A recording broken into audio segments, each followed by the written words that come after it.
Good afternoon. Thank you for joining the fourth and final session of Microsoft Tools for the 21st Century Learning Design.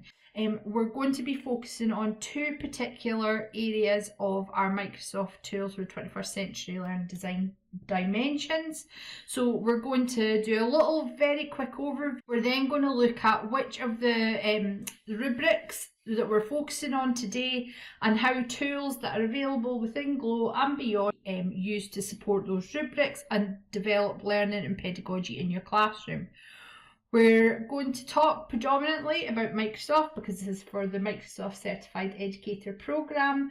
However, all of the things that we're speaking about in all of these sessions are transferable skills. We'll then look at where you can go for next steps, help and support, and I'll show you just a couple of things that you might want to refresh if you're new to this in the team. Just to highlight, with transitions coming up and changing of primaries to secondaries, etc., GLOW is available for everyone. Everyone is entitled to 5 free downloads, so any learner or staff member who is entitled to a GLOW account, they can download Office 365 on any 5 devices or 5 times.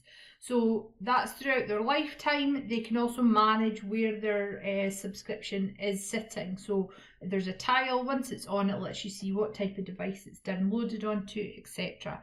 Please share that with your young people, share it with your colleagues if they're maybe not so familiar with GLOW and its offering. It's a really useful tool, especially if young people have multiple devices or maybe have changed devices frequently, etc. Especially if you've got new learners coming to your setting. This afternoon, as you'll be aware, hopefully, if you've looked at the programme for the exams and the courses, Microsoft is 21st Century Learning Design.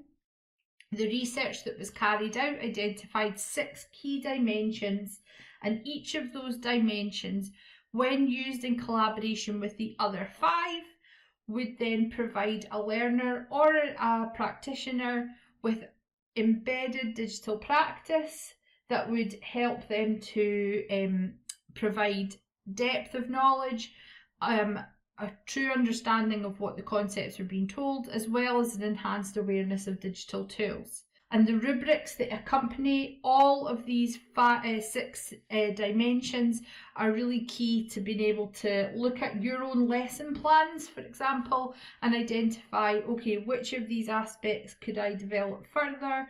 How can I challenge myself a little more? Or what am I doing really well, and celebrate that. There's also really useful branching tools that we'll also come on to at the end, and they allow you to look at, once you have created your lesson and you've aligned it against the rubric, just really self-evaluate and look at your plans and activities and see where they sit on those scales. So this evening, we're going to look at skilled communication and digital tools. If you've been with us for any of the previous 3 sessions, you'll know we've worked through all of the others. We've touched on these ones too, but again, they all interlink and they're all interwoven, so it's not that we're looking at them in exclusivity. And so a lot of the stuff that we're covering tonight, we actually touched on during our knowledge construction section in the first of these series. So our focus is going to be looking at how learners use technology, how they construct their knowledge, how it impacts the activities that they're doing, what their audience is, what awareness does it have, and then we're going to look at that in a little more depth. We're also then going to look at skilled communication, and not just standing and being able to give a presentation on a PowerPoint that they've done perhaps, or created a presentation and sharing it with you through something like OneDrive, but how they're using multimodal, how they're using more than one mode of communication to convey their ideas and build that evidence bank. So there are going to be our focuses this afternoon, and we're going to look at a few different tools as well. Some probably lend themselves much more cleanly to these areas, so we're going to look at or I'm not going to go through them, but we're going to touch on Sway, Whiteboard, Translator, and I'm also going to talk to you a little bit about MakeCode Arcade, which may or may not be new to you. We want to maximise the impact that we're having technologically and culturally in our schools and environment, and the 21st Century CLD resources look at these with us creating innovative teaching practices through these 3 sections. Learner-centred pedagogy, which I'm sure we're all doing, extending learning, making learners independent, making it personalised, and ICT integration where appropriate. And I think that's really important. Digital is a fantastic tool. It's about making sure that we're using A, the right tool, B, developing those skill sets, and C, that learners can see which tool suits their learning needs, as well as us seeing which we feel suits our activities that we've planned with our professional judgment. There are 3 areas that all of these 6 dimensions fit into. Learner-centred pedagogy, just as I said there, personalised collaborative learning, where we're building knowledge, and again, thinking back to the metacognition resources that you may have seen from EEF, all of this kind of interlinks and supports lots of other research. It all kind of complements itself really nicely.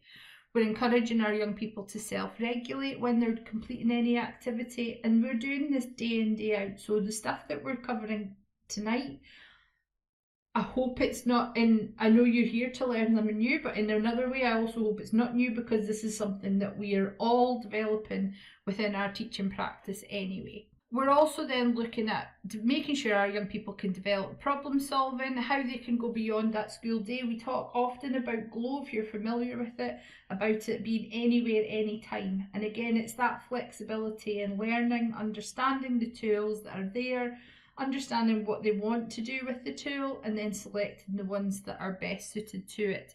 And that might be that actually using Teams because it's flexible and they can go on, but they know that somebody else will pick that up and interact with them when they're ready. Or it might be sending an email because there's not that need for instant communication back and forth, but Teams allows for that more sort of conversational aspect. So again, picking the right tool and developing our global and understanding. And then ICT, so making sure that when we choose the tool, it's the right tool, that our young people are, as I say, able to transfer it to different platforms, even different operating systems. So it might be doing something in PowerPoint, but actually what does that look like in Google Slides? What does it look like in Apple as well? So again, it's selecting the right tool, making sure that it has impact. Why are we using it? It shouldn't just be to augment and change it just for the sake of it. It should always be to improve it, and making sure that we're creating high quality learning and teaching activities, which I'm sure you all are, but I'm also going to show you 2 resources that you may also find useful towards the end. Again, I want to just link this out to some other research, and we always refer back to Skills Development Scotland's 4.0, Skills 4.0. If you've not seen it, again, this is hyperlinked. And today's session, the skilled communication and digital tools for learning, really, really neatly line up with the innovation category here. So if we break that down, for curiosity, we're talking about observing, questioning, and identifying problems. If we think about, I'm going to look at MakeCode and computing science resource. If we think about that, that's essentially what we're doing whenever we create like an algorithm, or whenever we're given a challenge for IDL. Can you solve this problem? And you have to break it down. So again, looking at those. For creativity, we're going to, it covers imagination, idea generation. So using things like Microsoft Whiteboard. We're supporting visualising and maker mentality. So we talk a lot, especially if you're here from primary or younger stages, early learners, about tinkering. And so that maker mentality is key, not being afraid of having a go, seeing what will fit, what will work, and that creativity to come up with a solution. And that could be a solution for an advert as much as it could be a solution for building a new car using modelling. So sense making, again, I'm not going to read them, you're all able to, and these slides are available to you. But again, the critical thinking, computational thinking, deconstruction, all of these are computational. A lot of these link directly to computational thinking strategies and processes. They link through to problem solving strategies, and they link to what you're already doing. So within the 21st century, there's a huge crossover between us making sure that our young people have the ability to be skilled communicators and use digital tools, and then them using these meta skills, developing them, investing in their self-regulating methods through metacognition, and then they support this 21st century CLD. But these are the skills that we want our young people to have when we break them down further from that curiosity, creativity, sense making. And creativity is really key within what we're looking at today, especially around the digital tools and for learning. And it's referred to in Microsoft as ICT tools for learning, but obviously in Scotland our technologies curriculum refers to digital tools. ICT kind of went out for us when we changed the curriculum about, I think maybe even 7 years ago now. So, oops, I'm just going to go back one. There we go. So for this, as I mentioned earlier, we're going to look at 4 particular tools: MakerCode, Arcade, Sway, Whiteboard and Translator. And again, we're not going to go through how each one used. This isn't like a tool session, and I'll show you where, if you want those tool sessions, you can get support for that. However, hopefully you'll be able to see how they could be used to develop these 2 specific aspects of 21st century learning design, and hopefully that can inform you for your programme that you're taking part in. So the rubric for ICT, or digital learning,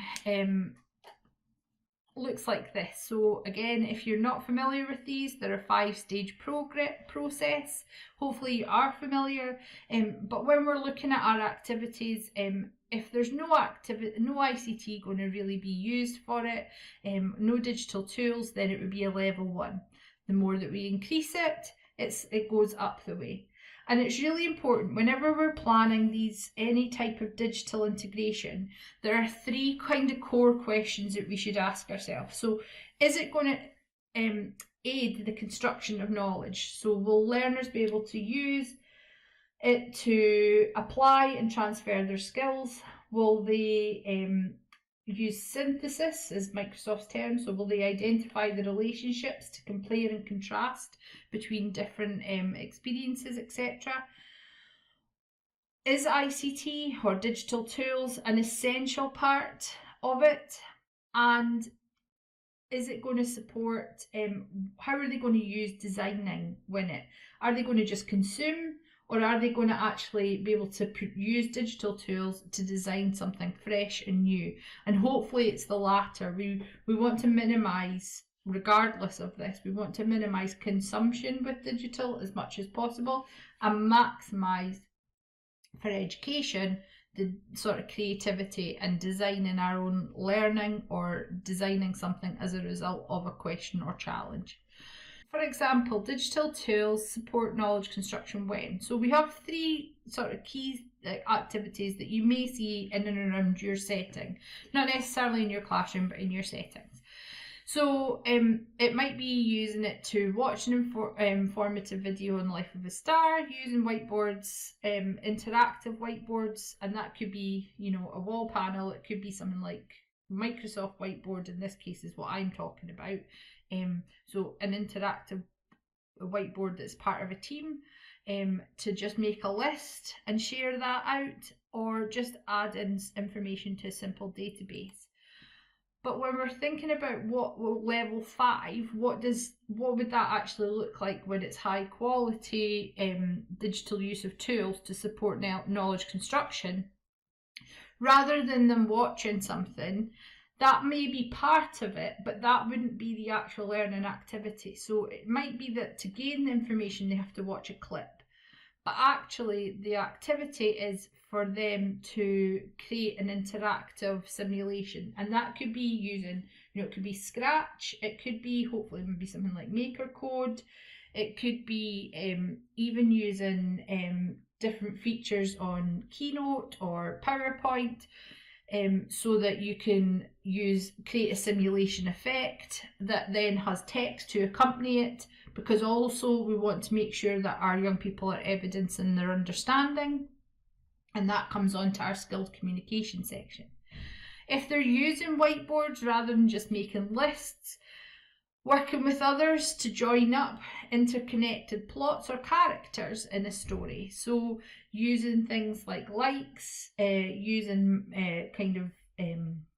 mind maps and joining dots or interactive colours so that they're collaborating with others, seeing what their knowledge is, where there's gaps in their knowledge, again linking back to that self-regulated metacognition,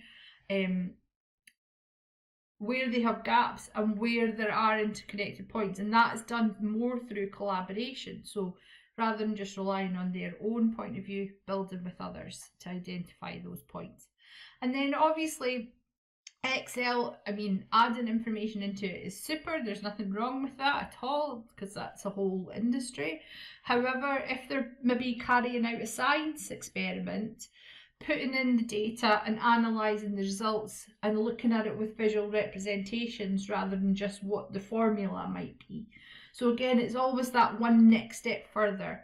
And then again, like I say, it's not just about adding information in, or it's about what are they doing to create something new. So rather than just reproducing the list of characters, it's that created that interconnected map that lets them see how everything kind of joins up.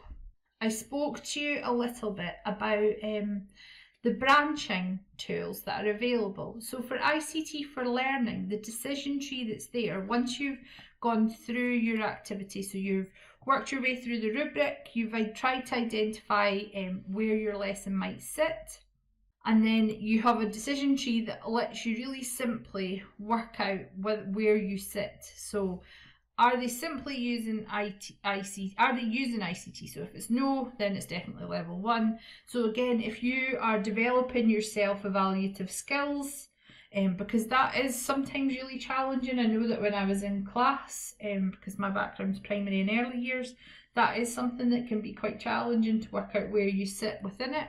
These decision trees can be really useful. They're all hyperlinked up, so this will take you directly to the page that you can use these again if you want to work out for yourself, if you want to apply these to your own practice. One of the things that's available to you within the team in channel 1, so in the skills channel, are different set of anchor skills. So we have a OneNote in there, and I'll show you that at the end.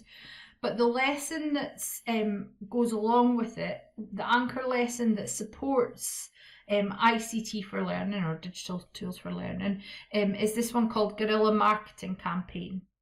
So within it, young people have to carry out a survey. They're going to create a report based on it, and it gives you the whole lesson that's available there.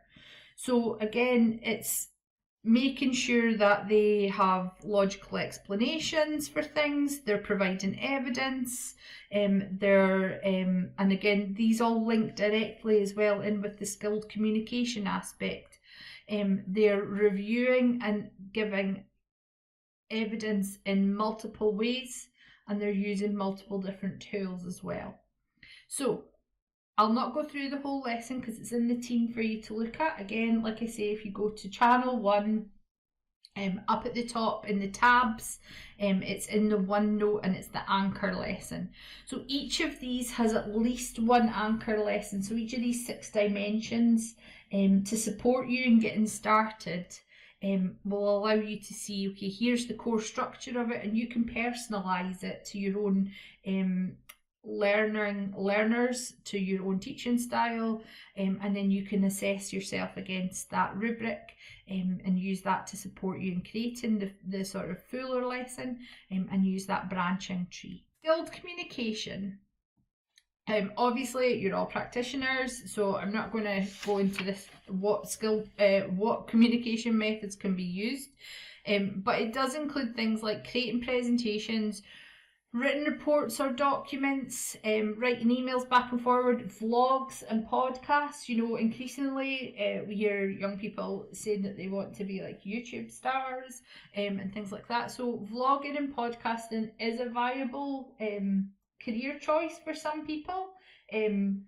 So allowing our young people to develop their literacy skills for listening and talking is a really useful way, and it helps with vlogging and podcasts too.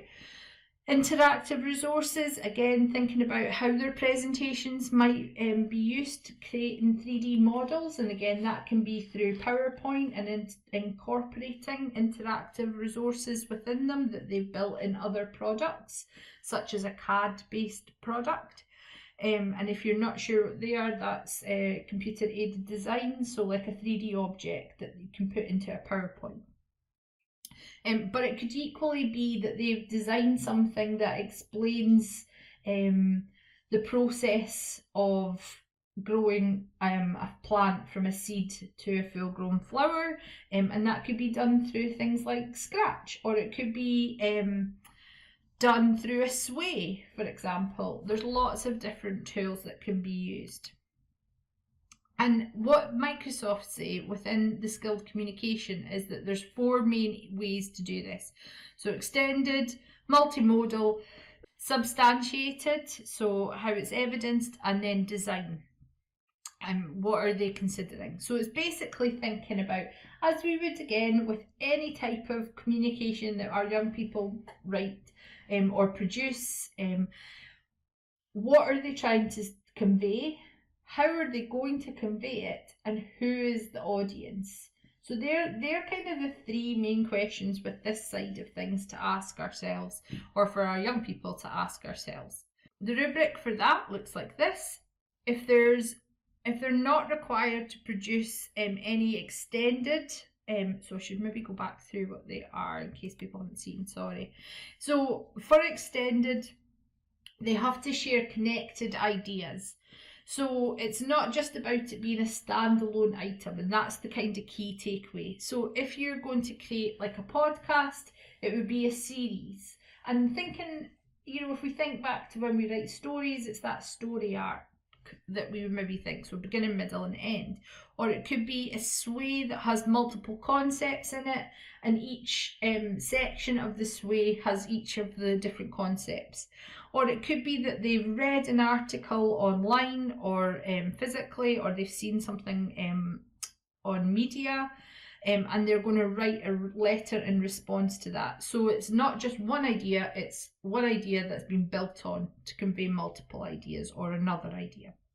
Multimodal, exactly what it sounds like. It's more than one type of communication.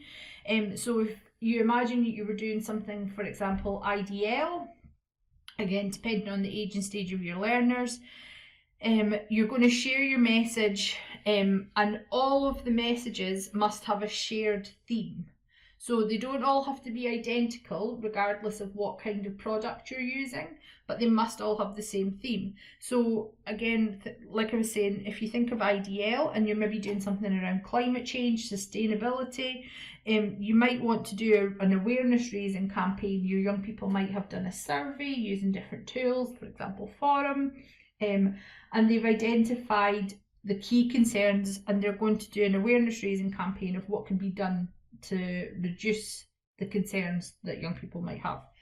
So it could be that they're going to create a news article for the school newsletter.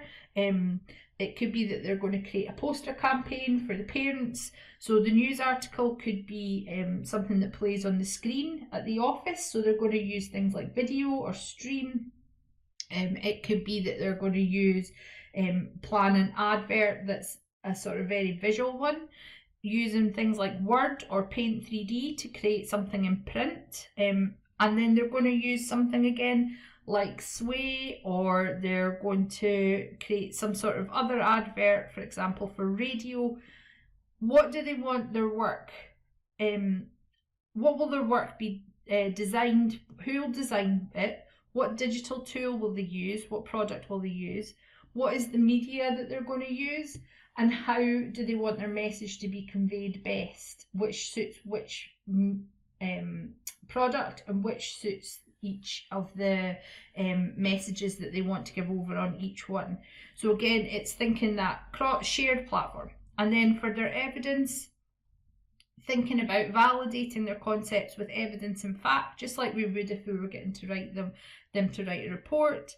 For example, using maths equations in OneNote, Excel, again, thinking back to that experiment data and using sort of graphs to display information, and combining that with examples that they've used. And that could be done through like a Word document or a blog.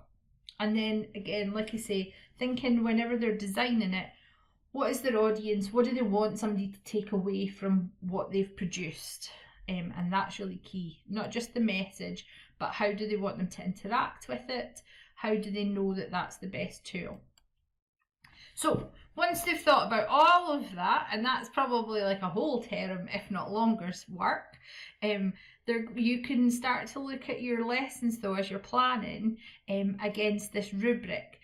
So again, 1 would be where they're not really, it's a sort of standalone, essentially. That's what that one is. And then 4 is where we're targeted at. We're going to aim for 4, looking at what they're doing in terms of using multiple types of communication that convey a series of messages rather than just that one standalone one that they're given evidence. So it might be that if we think back to the sort of eco one, are they linking back to facts from, for example, a government website, or if it's about transport, maybe like something like Sustrans, etc. And then are they considering their audiences? So if they know it's going to be in an area where there's predominantly old people, maybe something that's visual, that means that they're not having to stop and do lots of reading, etc. Or again, for younger people, if they want it maybe in the playground and they want younger learners to engage with it, how will they know? What do they want that to look like? It wouldn't make much sense if it was going in the nursery with lots of text. It'd be much more impactful if they use lots of visuals. Okay, and again, we've got that decision tree for you to assess your own work, or work with a colleague to peer assess. That's always useful. I used to like doing peer reviews with the team that I worked in. And again, there's an anchor lesson that supports you.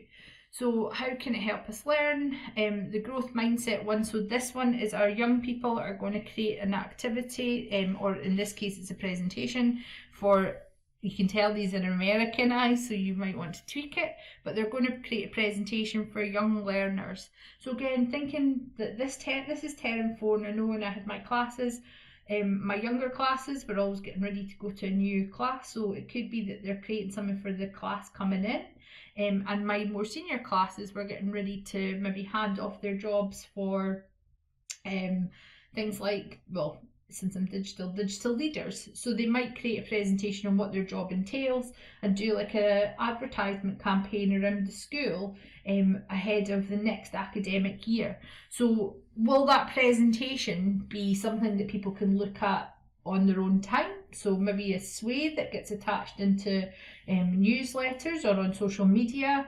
Is it going to be a physical presentation where they have to be there? Or how are they going to get questions? And considering all of these kind of things.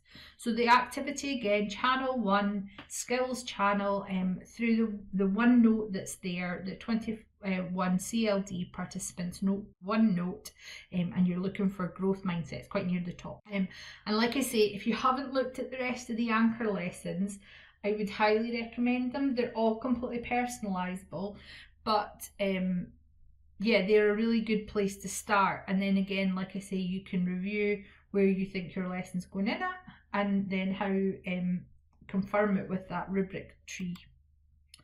So thinking about some of the tools for skilled communication, we want it to be inclusive for everyone. So one tool that you may or may not be currently using is the translator feature. So as you can see here, there's a website. So I'm not going to give you a whole in-depth tour, but I do want to highlight a couple of things. So if you've not used it, I would really recommend taking time to go through these different groups of how it can be used. Within PowerPoint, if I just escape my PowerPoint just now, If you go to review, you can change, there's a translator feature for the whole PowerPoint. So again, you can select, somebody can select text, so if you share it out, it translates your PowerPoint in sections. If you use the online version, so for example here, and go to slideshow, your subtitles can be chosen with the spoken language. So again, it could be that they choose to have subtitles, or if they have other languages that they want to develop, for example, through the 1+2 program. So we can choose to have subtitles available, and again, they can be on top. We can choose the spoken language that's coming in and then the language that's being displayed. So again, if I was the practitioner but my young person was there and maybe French was their first language, they could have it showing up in French, or again, I could be speaking in French and they could be confirming their answers in English below. The other tool I wanted to show you, and this might be really useful if you're doing events where maybe parents are coming along, our young people or we can choose to use present live. So the way this works is you can choose to have it available to anyone or people in your organisation. As ever, people in your organisation, and Glow means Glow users. So that is essentially anyone with a Glow account. So once you're chosen your setting, we choose present live. Hopefully you can see this. A little icon appears up on the screen and it gives you a code and a QR code. I can then, what basically would happen is that the young people or anyone that I'm sharing that with are then able to come in, and the students will see, like my young people will see the screen translated into whatever language they choose, and everyone who's seeing the main screen will see it in whatever language I'm displaying. So if I'm displaying in English but someone is sitting and they want it translated into German, for example, it would show on their screen with the subtitles automatically translated with anything that I'm saying, as long as the microphone is connected. So if I just come out of that as well, so if you've not seen these, I would highly recommend them. Like I say, if you're looking for more information around the QR code for things like parents, events, etc., where you do maybe want to have it in different languages, then I would highly recommend checking out that lectures and presentations section there, because that talks you through how all of that can be used. But again, just to reinforce, if I go to here, you know, we've got, there we go. We have dictate in here, and we can choose to dictate in multiple languages, and we can also choose to have it translate into other languages using Immersive Reader. So if we were to say, if I had to dictated, as I did earlier, a sentence just now, so I would have used the dictate button, and then if I go up to view and Immersive Reader, it will read the page and it will translate the page for me. So if we translate into French, whole document, and it can translate. So again, ensuring that we are communicating not just our message and thinking about what our core message is, how we're conveying it, but making sure that we have that inclusivity, that everyone everyone has the option to join us.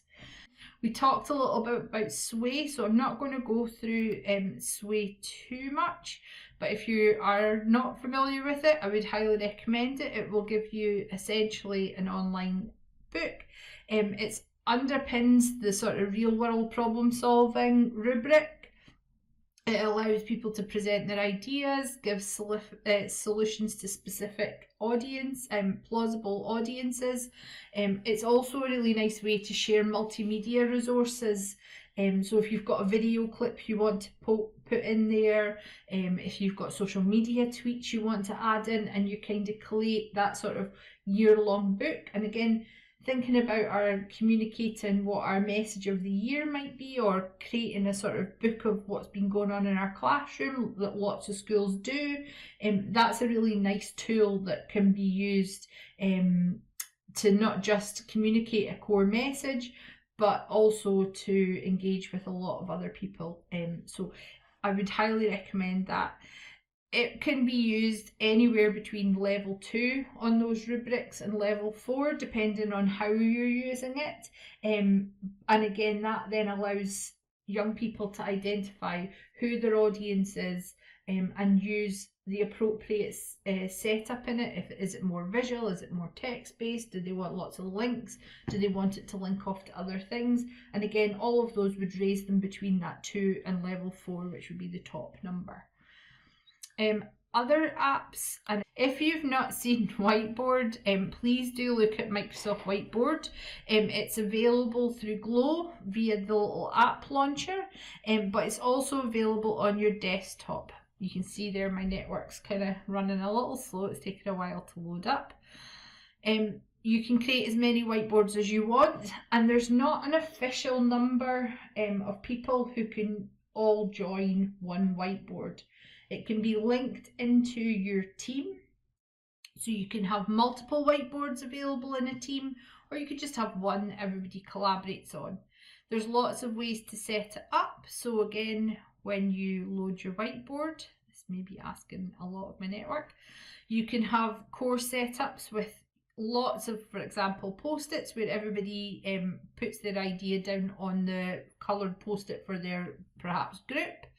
Alternatively, you can use a range of different templates that are in there, and you can use it for something like maths. So again, you're thinking about what would be the appropriate tool, what would support, what might engage. So for example here, we've got a range of shapes. We want young people to, if I pop that one there, to identify symmetry. So, oops. This one's not quite loaded yet. So they could line up symmetry. They can also use the plus button to use reactions if they think somebody's got something right. A better example of that would be a computer science one that I pulled together quickly. Yeah, so here we've got our B-bot. It's replicating the discussion that we might be having in our class, and we're asking our young people to identify what they think would happen. So will it end up on the egg when we do it in the class? Will it end up, etc. We could also, based on the age and stage of our young people, ask them these sort of core questions. Should I? And then they can interact with it using a range of arrange different posts. They can, or you can rather, as the owner of the board, you can choose to lock something. So once you've put your ideas down, and you've maybe got, I used to be early years, and so sometimes you need to lock stuff on a whiteboard so it doesn't just end up everywhere. So you can choose to lock it so that it can be added to next time, or it could be the foundation of a sort of lesson that you're differentiating. So again, if you haven't seen Whiteboard, I would highly recommend it. There's I really like the sort of problem solving ones where you get the fishtails, fishbone sort of solutions. There's a whole range of different resources in there. You can also add in images, and again, it'll search Bing for you, or it'll search your device, and you can import a document. So again, if somebody's done a presentation, or you've given them, you know, in literacy, quite often we ask young people to mark out in different colours parts of speech, or identify a really good descriptive paragraph and identify where they think the author maybe has deliberately used specific terms or a tone, a phrase that conveys emotion, etc.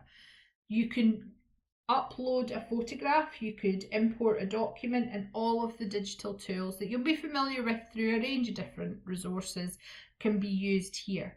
What I love though is that you can share it, so you can enhance it, you can share it, and up here all that you basically have is a share button.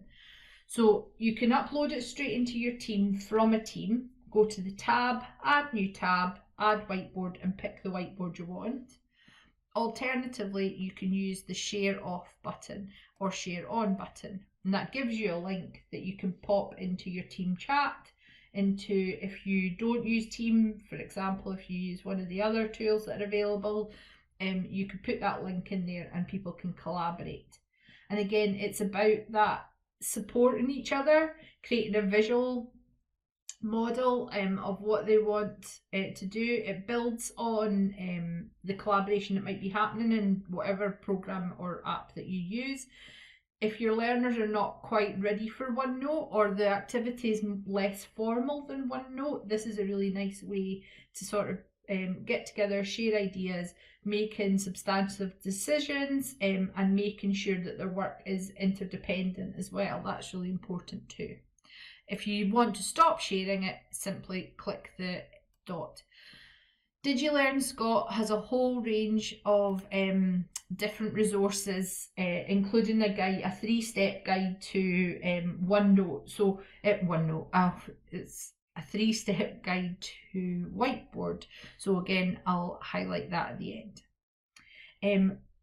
One of the newer tools though that you may not have seen is MakeCode Arcade. So if you just Google or Bing MakeCode Arcade, it comes up. You can sign in with your Glow account at the top. It lets you sign in, and then when you land there, it looks like this. So you can see there's a whole range of activities. It's block-based coding, but it also allows you to use Java. If you have a secondary school that's beside you, again, they may already be using it. It seems to be quite popular with a lot of secondary departments, the computer science departments. But again, if we're thinking back to what I was saying about ICT and making sure that we're using a resource not just to sort of substitute something or augment it, but we want to modify it, this is a really nice way to develop other areas of the curriculum, in this case computing science, but to convey a message. So it could just be a game that we're creating, because that's a huge industry and a skill set all of its own. But actually you might want them to use this to create an animation that conveys their understanding of something else. In the same way you might want to use something like Minecraft to use as tour guides to demonstrate their understanding of a place that's important for social studies. So there's a whole range of skill maps that you may want you or your young people to work through. They're really good fun. There's a whole range of tutorials, and there's a whole range of live coding, kind of sort of vloggy, Twitch kind of examples that are available there too. You can create your own new project just off the bat if you don't want to do any of those by clicking new project. Once you have opened up one, I would suggest starting with the skills map. That takes you through and it gives you how many steps you have to complete. It gives you learning outcomes. As a practitioner, that's probably the place to start. If you are kind of new to using this, and once you've done that, you probably won't need the rest. Anytime that you go in though, you can, I had one open, there we go. It'll let you, if you revisit it, because if you're logged in with your Glow account, it will revisit where you kind of left off. So here you can see it's an easy activity. It's based on Sprite and I'm developing movement in my program. I can choose to get rid of the work that I've done previously, or I can continue it.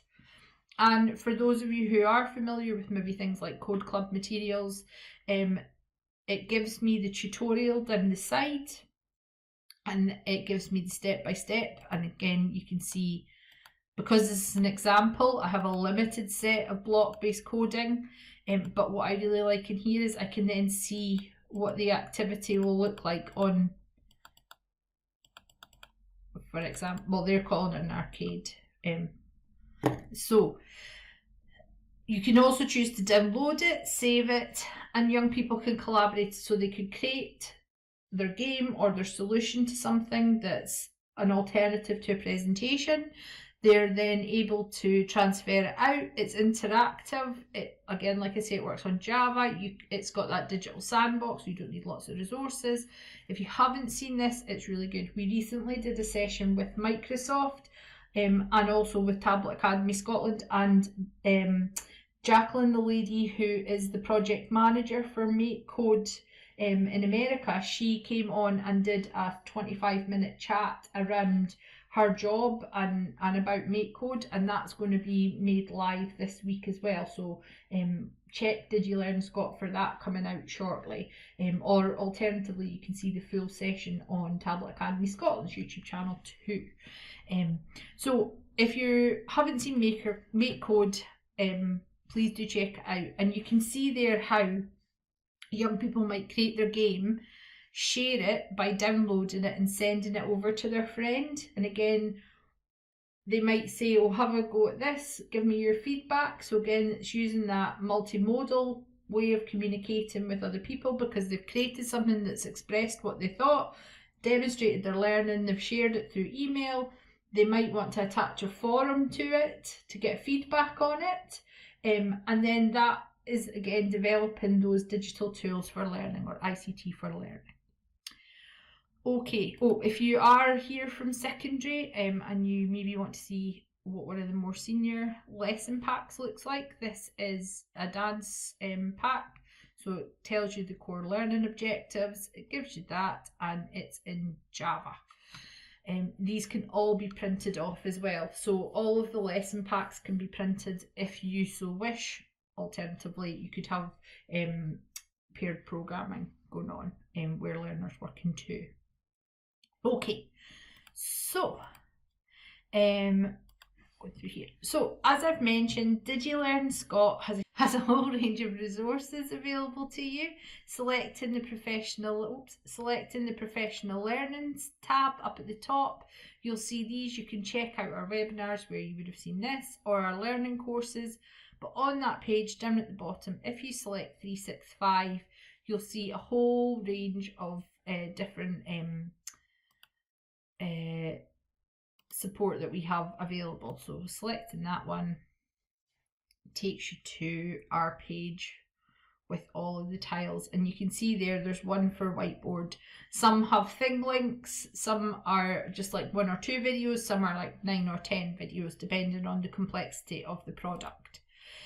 Also in here we have, if you're looking for 365 support, Glow Connect from Education Scotland also. So we have 2 sides, DigiLearnScot and Glow Connect.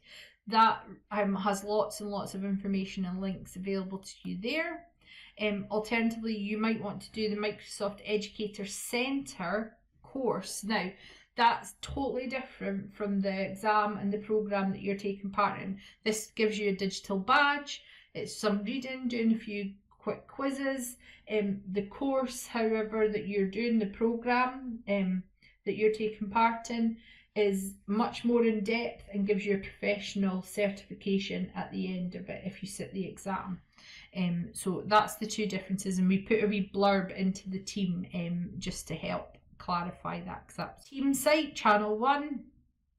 If you don't see it, go into one more, and you're looking for this 21 CLD participant course book. If you have not already seen it, you might want to have a look at these 2 documents that can support particularly the digital tools for learning. We have a sort of level 5 illustration book about effective digital learning. So these are from the team that I'm part of, the National Digital Team. So thinking about learning, teaching and assessment, we also have a document called What Digital Learning Might Look Like. So if you're looking at how these skills and how these resources might be transferred into maybe tools that you may not have considered, or into lesson ideas that you may not have considered, that's a particular tool that you might be interested in. But again, like I say, this one supports kind of Higgius, and it's looking purely at digital. Yeah, good examples of digital. If there's anybody that you think might want to start doing the exams next week, please do share this slide over with them. If they fill out the form, they get added in.